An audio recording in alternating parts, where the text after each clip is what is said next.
Medications for opioid use disorders in correctional settings.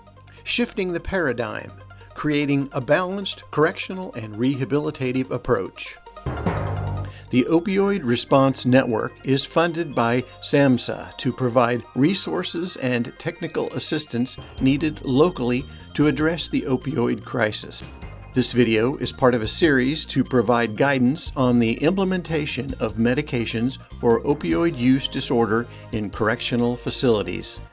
Leading corrections and behavioral health experts present information on topics such as the use of medication, models of delivery, diversion, and linkages to care and community support. Rachel Bray speaking on lived experience and changed outlook. Good morning. My name is Rachel Bray. I'm a lieutenant at the Rhode Island Department of Corrections, the women's facility, and I greatly thank you for the opportunity to speak in front of all of you from different and various backgrounds within the correctional system. Okay. So the reality of the MAT program, the Medication Assisted Treatment Program, is simple.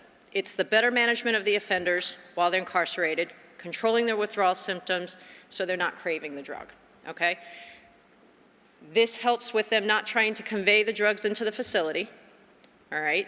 And this is not a cure-all for all the drugs. Let's be honest, there's other drugs that are in the community, but unfortunately, this is the epidemic that we are trying to control. We have a high population of opiate users. So understanding the goal of the MAT program is to heal the brain through developing new habits, okay? So that's what the education component, that's what the counseling component, in addition to the medication. We're trying to develop a support system, not just within the community, but within the Department of Corrections. We're utilizing the medication to replace the illicit opioid that they are addicted to. So I'm going to go to the diversion prevention. I do oversee the Medline in our women's facility, and it is a very strict, controlled Medline, how it's run, okay? Diversion is very important to prevent. As the inmates divert the medication, the correctional officers have to adjust their checks. We have them open their mouths. We ensure that there's no dentures, no partials, nothing in the mouth that can be absorbed through the medication, because it's very important the medication's being used and utilized properly. The key to this is patience and persistence with the upcoming ways, means of diversion. We don't let them wear sweatshirts. We don't let them wear long sleeve shirts. And the reason for that is so that we can see what's in their hands, what they're trying to conceal to try and divert the medication. And I also have them take their hair and put their hair away from them because they've come up with a creative way of trying to, Suboxone, for instance, with it being cough into their hair, spit into their hair, and go back up to the dorm and try and share it. And then we check their hands to make sure that there's nothing on the back of their IDs or their uniforms are visually inspected. So the end goal for this is we're not trying to rush this, okay? This Medline, this operation is very important, and the implementation of the program is very important. So the staff development behind all of this. You need the staff buy-in, okay? Security needs to trust the administration and the people who are administering this program. We have a continuity of care. We're very fortunate to have the community provider not only on grounds, but relatively close to the correctional facilities. It is tough. I will be honest to tell you that I was a naysayer in all of this. I was the one that, what are you talking about bringing drugs into a facility that we've been trained over the years to keep out of the facilities? I saw there was a need.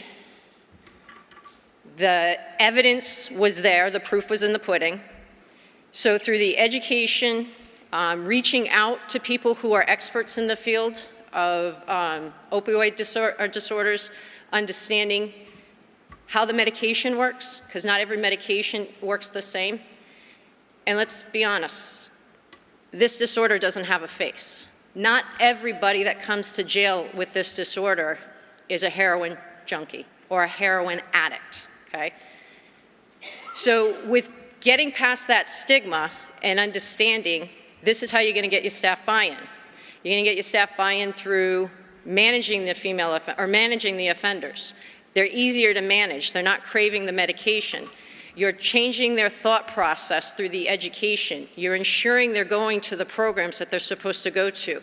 You're ensuring that they're going to seeking the counseling that they're supposed to, and most importantly, that they're taking the medication the way it's meant to be taken.